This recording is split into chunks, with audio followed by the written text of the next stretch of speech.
Hey there, fans of the Big Green. My name is Lippard, a junior nutrition major here at Michigan State University.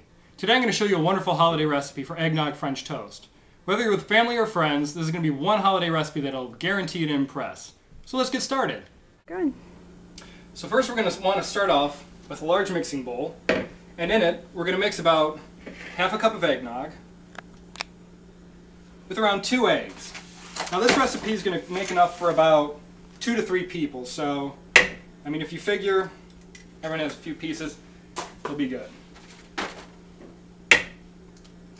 Now I'm using medium eggs, and it'd be more ideal to use large eggs, of course, but... So I'm going to whisk these ingredients together, and along with it, I'm going to add about 2 tablespoons of sugar and about a pinch of cinnamon and nutmeg. That's going to give it a little bit more holiday flavor. Along to this, I'm going to add a tablespoon of vanilla extract. This will complement the existing flavors within it.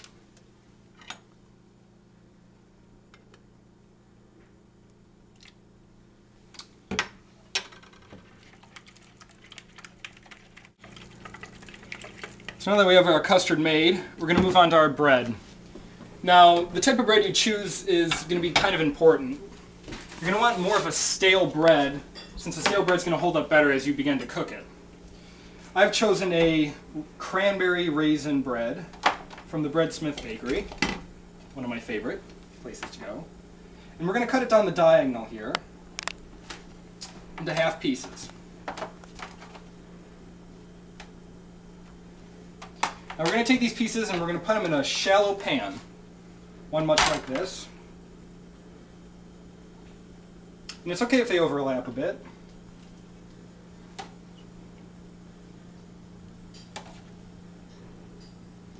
Into this pan we're going to add our custard so the bread can start to soak it up.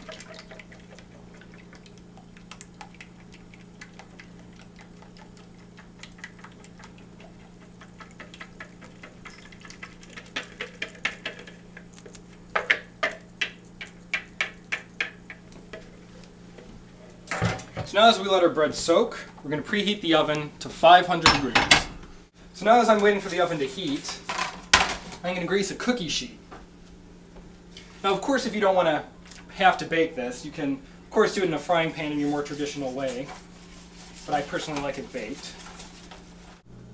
So now that our cookie sheet is greased and our oven is getting to 500 degrees, we're going to take the French toast that's been soaking in the custard. We're going to make sure it gets up as much of it as it can. We're going to place it on the cookie sheet.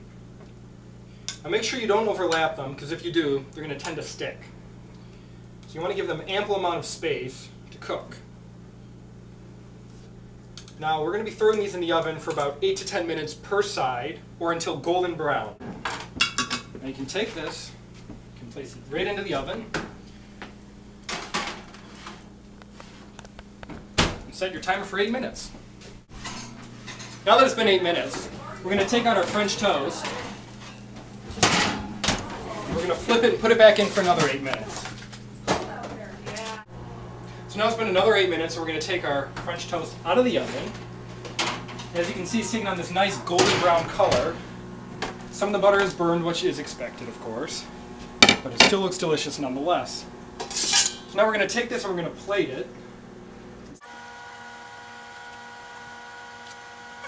So now that it's plated, we're going to dust it with a little bit of powdered sugar and cinnamon. Now if you don't have a sifter, it's fine. You can use a colander or strainer. It works just as well. Take that and spoon in your powdered sugar on top, and all you have to do is just tap the sides of it. Of course, at this point, if you want to add butter or syrup or anything of your choice, you can. I like to add a few fresh fruits on the side personally. A few blackberries for color. And there you go. Wonderful holiday treat that everyone can enjoy.